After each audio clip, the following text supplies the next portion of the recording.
உங்களுக்கு எந்த ஊரு? ஏன் கேக்குற? இப்பதானே இந்த ஆசிரமத்துக்கு வந்திருக்கீங்க. போ எல்லா விஷயம் புரிஞ்சுக்கிருவீங்க. அப்படி என்னப்பா இந்த ஆசிரமத்துல அதிசயம் இருக்கு? நிறைய இருக்கு.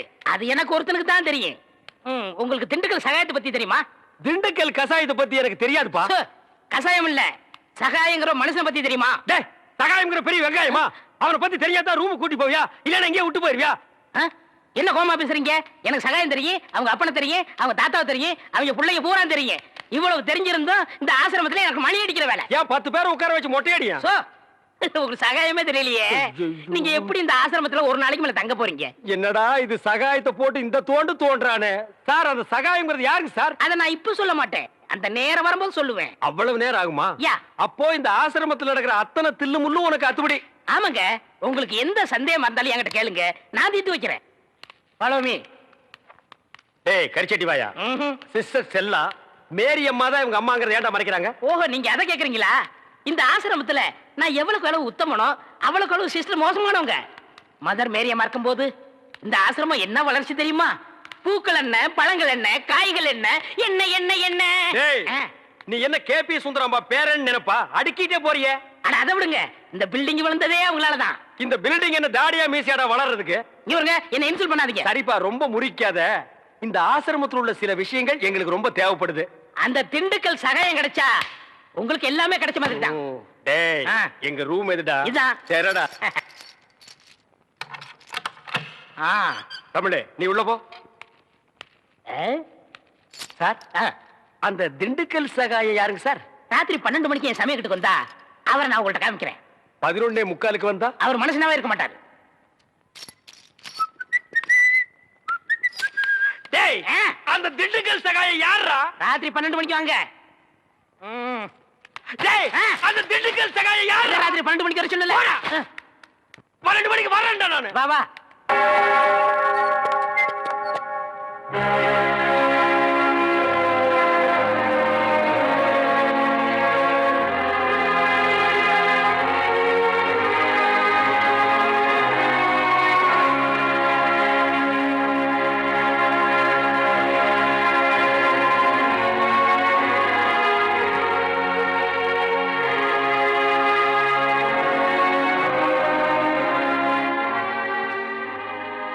ஜாதி மதங்கிற பேரால வியாபாரம் பண்ணிக்கிட்டு இருக்கிற அரசியல்வாதிங்க இருக்கிற இந்த நாட்டுல ஜாதி மதம் வித்தியாசம் பார்க்காம சேவை செஞ்சுக்கிட்டு இருந்தாங்க நம்ம மேரி அம்மா. இன்னைக்கு நம்ம நாடு இருக்கிற சூழ்நிலையில அவங்க நம்மளையெல்லாம் விட்டு பிரிஞ்சு போனது பெரிய இழப்பு. அம்மான்னு வாய் விட்டு அற முடியாத நிலைமைக்கு ஆளாக்கிட்டாள் அந்த சிஸ்டர். 3வது மனுஷனாட்ட ஊரோடு ஒருத்தர் நின்று வேடிக்கை பார்க்கிற நிலைமைக்கு ஆளாயிட்டுமே. இருந்தாலும் ஒரு வகையில் நீ கொடுத்து வச்சோம்பா. உனக்கு எப்பேற்பட்ட தாய் கிடைச்சிருக்கா பாத்தியா? உனக்கு துரோகம் செஞ்சிட்டாலும் இந்த ஊர் உலகமே பார்த்து பெருமைப்படுற அளவுக்கு தான் அவங்க வாழ்ந்திருக்காங்க. உன்னை பிரிஞ்சு இந்த நிலைமைக்கு அவங்க ஆளானதுக்கு அவங்க வாழ்க்கையில என்ன பிரச்சனையோ, யார் காரணமோ,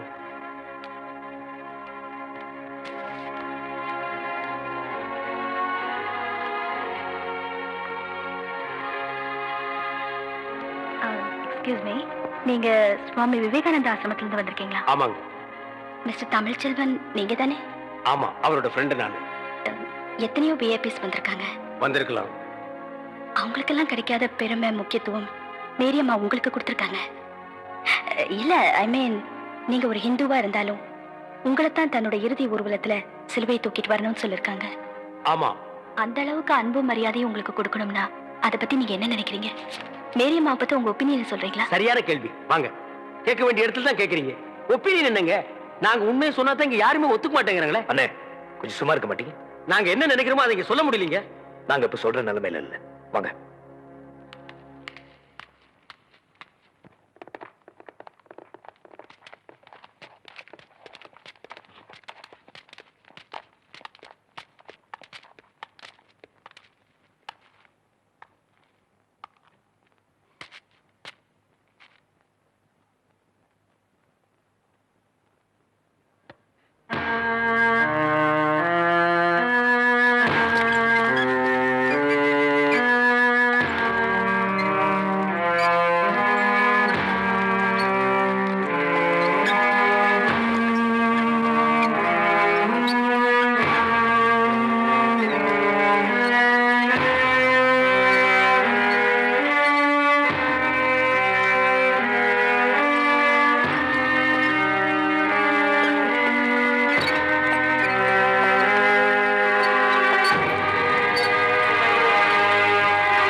ஆண்டவராகிய இயேசு கிறிஸ்துவே, நீர் கல்லறையில் இறங்கி அதை நம்பிக்கையின் படுக்கையாய் பரிசுத்தப்படுத்தினீரே. உயிர்த்தெழுதலும் ஜீவனுமாயிருக்கும் உம்மிலே இந்த சகோதரி இளைப்பாறுகிறார் என்று நாங்கள் நம்புகிறபடியே இவருடைய சரீரத்துக்கு இக்கல்லறையை இளைப்பாறும் இடமாக்குவதற்கு உம்மை வேண்டிக் கொள்கிறோம்.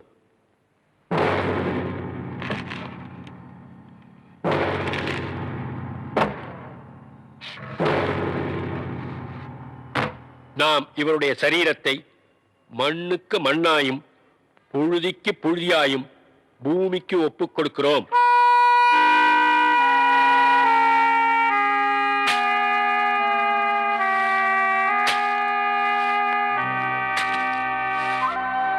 தமிழ், இந்த பாரு, எவனோ வந்து மண்ணள்ளி போட்டு போறான். பெத்த மகன் நீ, உனக்கு இல்லாத உரிமையா? பிடிவாதம் பண்ணாத தமிழ். அன்னைக்கு அவங்க உன்னை கருவறையே ஒதுக்கியிருந்தாங்கன்னா இன்னைக்கு நீ இந்த கல்லறையில வந்து நின்று இருக்கவே மாட்டேன். அண்ணே, என்னை பொறுத்த வரைக்கும் எங்க அம்மா செத்து எத்தனையோ வருஷமாச்சு. நான் பிறந்தப்பவே அவங்க இறந்துட்டாங்க. என்னோட இதயத்தில் நான் அவங்களை எப்போ புதைச்சிட்டேன்.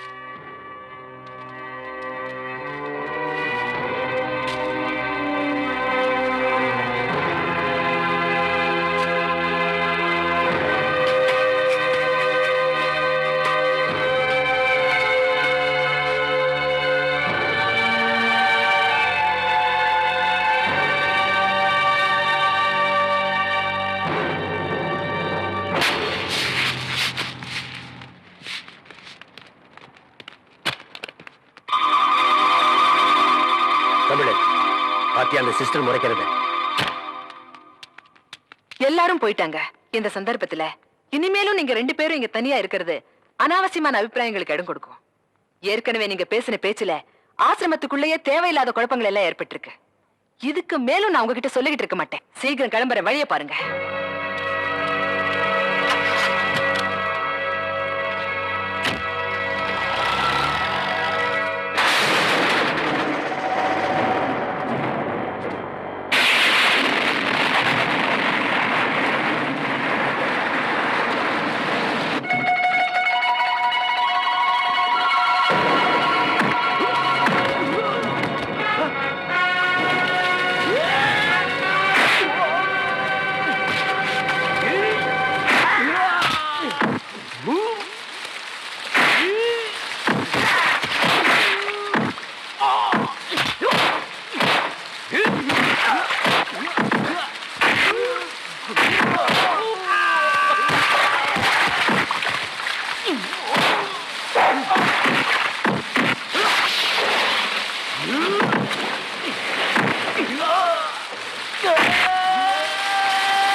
என்னப்பா ஒரு பையனையும் காணோம்?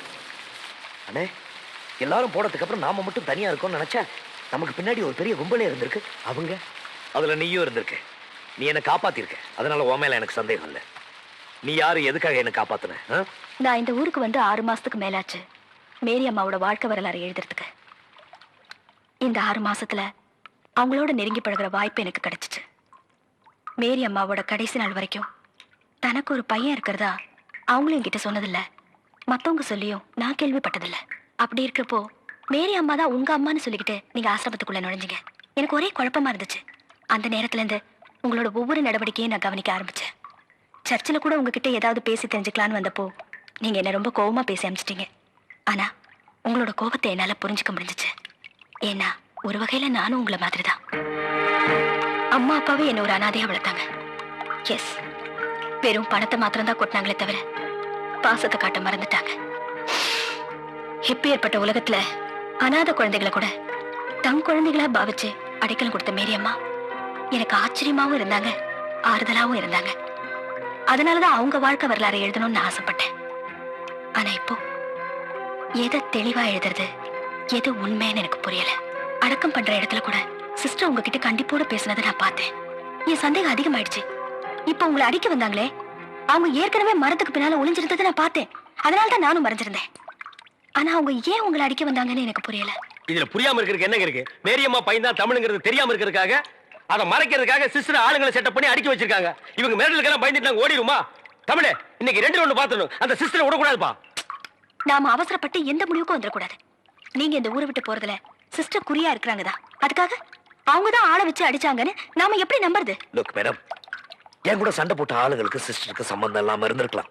ஆனா அந்த ஆளுங்க ஏன் அடிக்க வந்தாங்க சிஸ்டருக்கு தெரிஞ்சுக்கலாம் இல்லையா? அது வேணும்னா அவங்க கிட்டே கேட்டு பார்க்கலாம். அவங்க சொல்றத வச்சு நம்ம குழப்பத்துக்கெல்லாம் ஒரு தெளிவான பதில் கிடைக்கும். தெரியாது தெரியாது தெரியாது. இதுக்கு மேலும் என்ன தொந்தரவு பண்றது நல்லா இல்ல. தன்னுடைய கடைசி ஆசையா மதர் மேரி என்கிட்ட என்ன சொல்லிட்டு போனாங்களோ அதைத்தான் நான் உங்ககிட்ட சொல்லிட்டு இருக்கேன். இதை நாங்க நம்ப தயாரா இல்ல.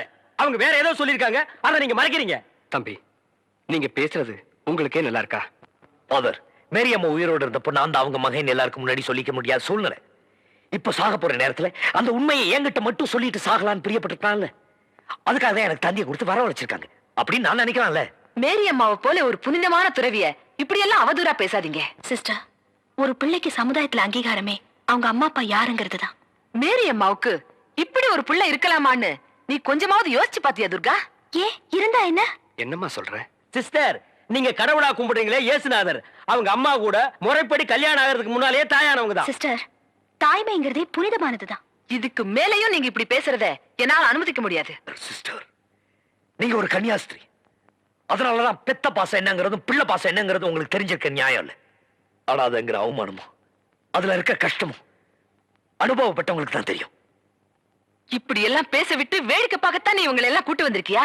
நான் தான் மேரி அம்மாவோட பையன் இப்படி ஒருத்தர் வந்து நிக்கிறப்போ அது என்ன ஏதுன்னு ஒரு முடிவுக்கு வராம நான் எப்படி மேரி அம்மாவோட வாழ்க்கை வரலாறு எழுத முடியும்? அவங்க கேக்குற கேள்வியில எனக்கும் பங்கு இருக்கு. உங்களை மாதிரி தானப்பா இவங்களும். இவங்களுக்கு தெரிஞ்சாதானப்பா சொல்லுவாங்க. ஃபாதர், மேரியம்மாவுக்கு பிறகு இவ்வளவு பெரிய ஆசிரமத்துக்கு பொறுப்பேற்றுக்கிட்ட இவங்க ஊர்வலத்துல வந்து அத்தனை பேரை பத்தியும் கட்டாயம் தெரிஞ்சிருக்கணும். என்ன கல்லறையில வந்து தாக்கிட்டு போன கும்பலை பத்தி உங்களுக்கு நல்லாவே தெரியும். அதுக்கு இவங்க பதில் சொல்லி ஆகணும். மேரி அம்மா தான் உங்களுடைய அம்மாங்கிற பைத்தியக்காரத்தனமான பேச்ச நீங்க என்கிட்ட பேசின மாதிரி பொதுமக்கள் மத்தியில எங்காவது பேசிருப்பீங்க. அதனாலதான் அந்த அம்மாவுடைய அபிமானிங்க யாராவது உங்களை அடிச்சிருப்பாங்க. இந்த மாதிரி எல்லாம் எதுவும் நடக்க கூடாதுன்னு தான் நான் உங்களை இந்த ஊரை விட்டே கிளம்ப சொன்னேன். ஆனா நீங்க கேட்கல. கேட்க மாட்டோம். அங்கதான் வில்லங்கமே ஆரம்பம். நீங்க என்னதான்ப்பா சொல்ல வர்றீங்க? சாக போற நேரத்துல மேரியம்மா என்ன பத்தி தன்னை பத்தி சொல்லிட்டு போன ஒரு கசப்பான உண்மையை மறைக்கத்தான் அவங்களோட அபிமானியான இவங்களே ஆளை வச்சு அடிச்சு என்ன ஊரை விட்டே துரத்த முயற்சி பண்ணாங்க. Shut up. கண்ணியமான ஒரு அம்மாவை இந்த பூமியில இறக்கி இன்னும் ஒரு நாள் கூட ஆகல. அதுக்குள்ள அவங்கள அவதூறா பேசி அவமானப்படுத்துறீங்க. நீங்க இந்த ஆசிரமத்துல இருப்பீங்களோ இல்லையோ அத பத்தி எனக்கு கவலை இல்ல. ஆனா இனிமே எனக்கு தொந்தரவு கொடுக்காதீங்க. Good bye.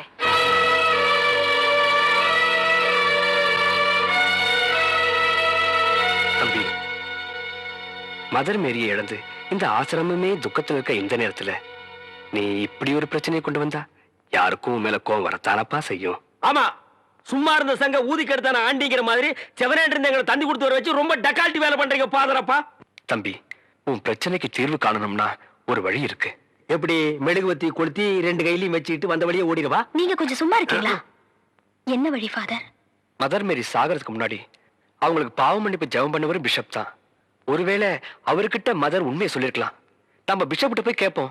பிஷப்பா? பேரை கேட்டாலே பயமா இருக்கு. அவர்தான் அந்த கூட்டத்துக்கே தலைவரா? உஸ் இல்லம்மா, பிஷப். நீங்க நினைக்கிற மாதிரி இல்ல. பிஷப் எனக்கு தெரியும். அவர் ரொம்ப நல்லவர். மதர் மேரிய பத்தி நான் எழுதணும்னு ஆசைப்பட்டப்போ அவர்தான் என்ன உற்சாகப்படுத்தி பர்மிஷன் கொடுத்தாரு. நமக்கு ஹெல்ப் பண்ணுவாரு. நாளை காலையில நானே உங்களை பிஷப்ட்ட கூட்டு போறேன். இப்ப எதை பத்தியும் கவலைப்படாம அவங்க ரூம்ல போய் நிம்மதியா படுங்க. Okay, good night. God bless you.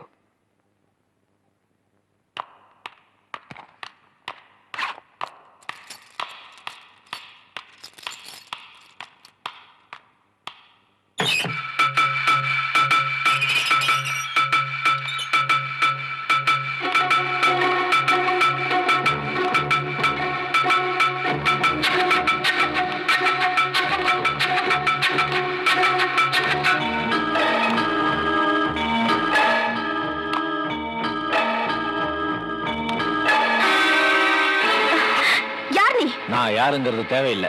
நான் எதுக்காக வந்திருக்கேங்கிறத மட்டும் தெரிஞ்சுக்க. அனாவசியமா அடுத்தவங்க விஷயத்துல தலையிறத நிறுத்திக்க. மேரியம்மா எங்களுக்கு தெய்வம் மாதிரி. அவங்கள அந்த ஸ்தானத்துல இருந்து இறக்குறத நாங்க பொறுத்துக்க மாட்டோம். அவன் தமிழ் செல்வன். ஏற்கனவே இங்கிருந்து போயிருக்க வேண்டியவன், ஆனா போகல. பிடிவாதமா இங்க இருந்துகிட்டு மேரியம்மா மாத்திரமல்ல இந்த ஆசிரமத்தையே அசிங்கப்படுத்திக்கிட்டு இருக்கான். அதுக்கு உடந்தையா நீயும் இருக்க. வீணா இங்க ஒரு ரத்த கலரை ஏற்படுறதுக்கு நீ காரணமா இருக்காத. இதுக்கு மேலேயும் அந்த அம்மாவை பத்தி தெரிஞ்சுக்கிற வேற எந்த முயற்சியும் எடுக்காம உடனடியாக அவனை இந்த இடத்த விட்டு போக சொல்லு. அதான் அவனுக்கு நல்லது, உனக்கும் நல்லது.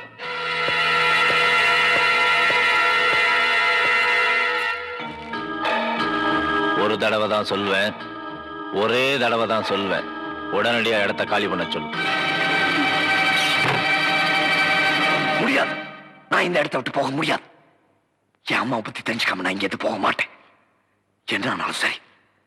கல்லறையில் ஆளை வச்சு அடிச்சதை நம்ம கண்டுபிடிச்சதுனால இப்போ புதுசா வேற ஆளுங்களை வச்சு, அதுவும் ஒரு முஸ்லிமை வச்சு மிரட்டி பாக்குறாள் அந்த சிஸ்டர். நாளைக்கு நம்ம பிஷப்பை பார்க்க போறதை கூட தடுக்க முயற்சி பண்ணலாம். ஆனா நம்ம பிஷப்பை பார்க்கிறோம். பொட்டப்பு தனியா இருக்கிற பொண்ணுகிட்ட வந்து மிரட்டிட்டு போயிருக்கா. நேருக்கு நேரம் என்கிட்ட வந்து பேச வேண்டியதானே? என்கிட்ட ஏன் சத்தம் போடுறீங்க? எனக்கு அதை பத்தி ஒண்ணுமே தெரியாது. அவன் என்கிட்ட வந்து சொன்னதை நான் உங்ககிட்ட சொல்லிட்டேன். எனக்கு ரொம்ப பயமா இருக்கு. நான் என் ரூமுக்கு போக மாட்டேன். நான் இங்கே தான் இருப்பேன். வேண்டாம். ஒரு ரூமுக்கு வந்து தானே மிரட்டிட்டு போனா. நானே ஒரு ரூமுக்கு வரேன். என்ன நடக்குதுன்னு பாப்போம். வா. நான் வரல. வா. நான் வரமாட்டேன். இரண்டு மனம் வேண்டும், இயேசுவை நான் கேட்டேன்.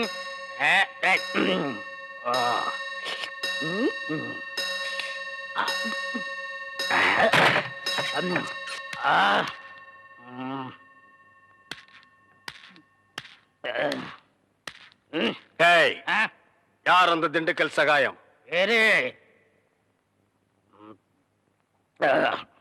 யார் அந்த திண்டுக்கல் சகாயம்?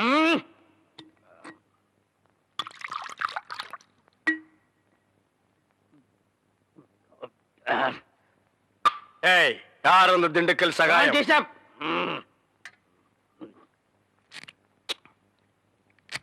யார் அந்த திண்டுக்கல் சகாயம்? டேய், சொல்லிட்டு இனிமேடு நன்றாக ஊத்துப்பா.